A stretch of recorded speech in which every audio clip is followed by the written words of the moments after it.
What if I told you that the biggest shock after Yu Menglong's tragic passing did not come from the entertainment world, but from a place nobody expected, Beijing's most powerful cultural circle? 2 months after Yu Menglong left us on September 11th, the city's mood still hasn't settled.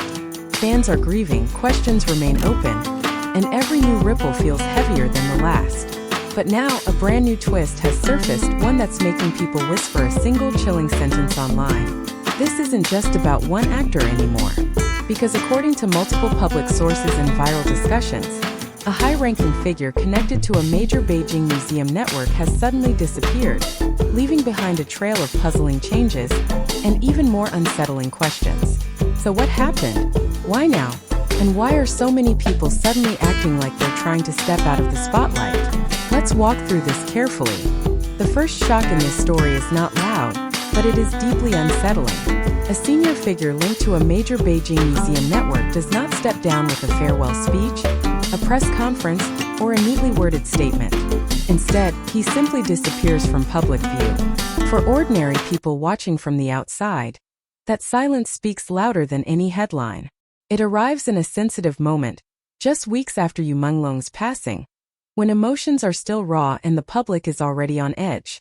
As soon as rumors of this disappearance begin to circulate, the mood online changes. What once felt like a tragic, personal loss now starts to look like the opening chapter of something more complex. Viewers are not only curious, they feel a quiet chill.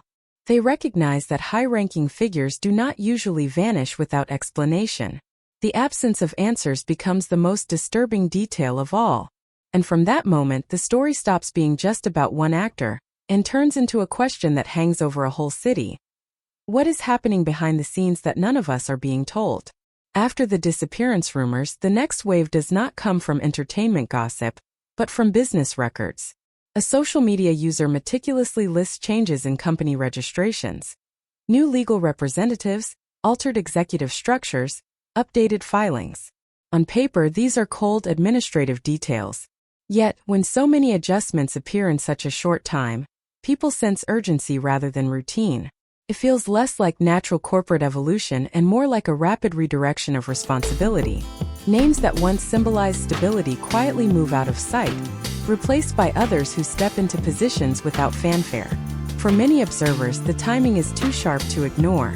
This reshuffle occurs while public interest in Yu Menglong's case is rising again, and while questions about cultural institutions are gaining attention. Viewers begin to connect these developments not because they have proof but because patterns are all they have access to. Suspicion fills the gap where official explanation should be. In that gap, emotions grow heavier. Confusion, unease, and the sense that someone somewhere is rearranging the chessboard before the next move becomes visible to the public. As the story unfolds, people realize they are not looking at isolated companies, but at an interconnected web.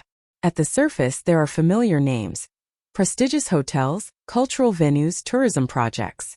They carry an image of glamour, sophistication, and modern urban life. Behind them, however, lie layers of ownership and investment that reach deep into state-linked enterprises. Viewers discover that one entity is tied to another, and then another, forming a chain that leads into the core of Beijing's cultural and tourism strategy. This is where the story ceases to feel like ordinary celebrity news.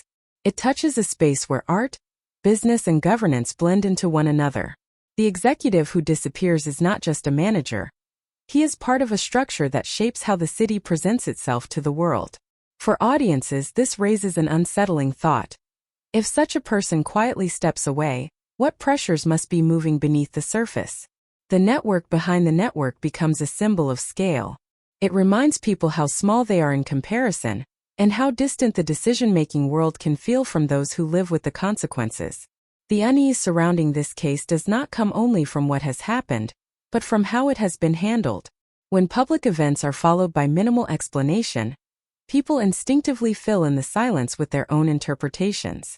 Many viewers already feel that entertainment, corporate power, and local authority have become too closely intertwined. They have watched over the years as artists rise and fall in ways that seem influenced by more than just talent or audience support. So when a young actor passes away under contested circumstances, and shortly afterwards a key cultural executive disappears, That pre-existing distrust colors everything. The public is not simply hungry for drama. They are searching for reassurance that never comes. Emotional fatigue also plays a role. People are tired of hearing that sensitive questions cannot be answered. They sense that certain topics are quickly closed rather than carefully addressed. This emotional landscape turns every new development into a test of credibility. Each unanswered question feels like another weight on the same fragile bridge between the public and those who hold information. In that environment, even rumors can feel more comforting than complete silence. One of the most striking new elements in this story is how ordinary people have responded. Instead of waiting passively for official narratives, many have started building what could be called citizen timelines. These are collective efforts where individuals archive news clippings, screenshots, corporate filings, old posts and interview fragments, organizing them into a chronological map. Their goal is not to accuse but to remember. They fear that if they do not record these details now, they might vanish later without trace. This activity reveals something powerful about today's audience. They are no longer content to be consumers of information. They want to act as its caretakers. For some, this is a way of protecting Yu Menglong's memory, ensuring his story is not reduced to a short official note. For others, it is a quiet form of resistance against the feeling of helplessness. By building timelines together, they transform private anxiety into shared purpose. Even if their conclusions are imperfect, the act itself is meaningful. It shows a public determined to keep the conversation open and to preserve the small fragments of truth they can still reach. In many situations, silence is neutral. But in a case like this, it becomes a character in the story. When companies do not comment, when institutions avoid detailed explanations, when discussions disappear from local platforms, silence starts to feel active rather than passive. Viewers interpret it not as absence but as intention. This perception is emotional as much as it is logical. People are sensitive to tone, timing, and context. If a simple clarification could calm widespread concern but is never offered, the public senses that something is being withheld, even if they cannot define what it is. That feeling can be more disturbing than any single rumor, because it suggests that ordinary people are not considered worthy of full understanding. Silence then becomes a kind of invisible wall. On one side are those who know, on the other side those who guess. This division feeds frustration, sadness, and a deep sense of distance. In that emotional space, every small detail that does emerge gains extra weight, because it is one of the few sounds in an otherwise carefully controlled quiet. Beyond all the names, dates, and corporate structures, this story ultimately returns to a very human center. The life and death of Yu Menglong, and the emotions of those who cared about him. His passing has become a point through which larger anxieties flow. For many, he symbolizes the vulnerability of individuals within vast systems they cannot fully see or influence. The disappearance of a museum director, the reshuffling of business roles, the muted responses from organizations, all of these are read through that emotional lens.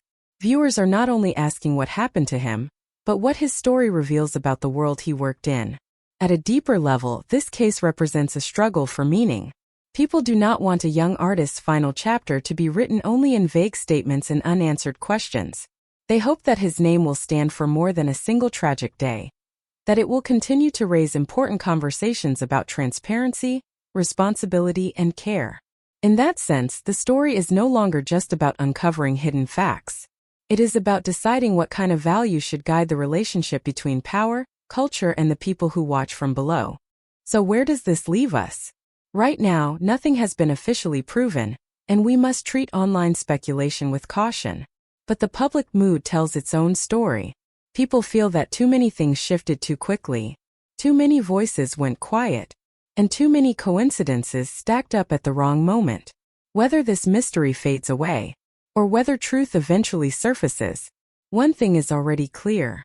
Yu Menglong's passing has become a mirror reflecting a much wider tension, and the world is still watching. Thank you so much for watching and for staying thoughtful with stories like this. If you want more respectful, carefully told updates from the world of Chinese entertainment, don't forget to subscribe to Update X24H, tap the bell, and join our community. Your support keeps these conversations alive. Take care of yourselves, and I'll see you in the next video.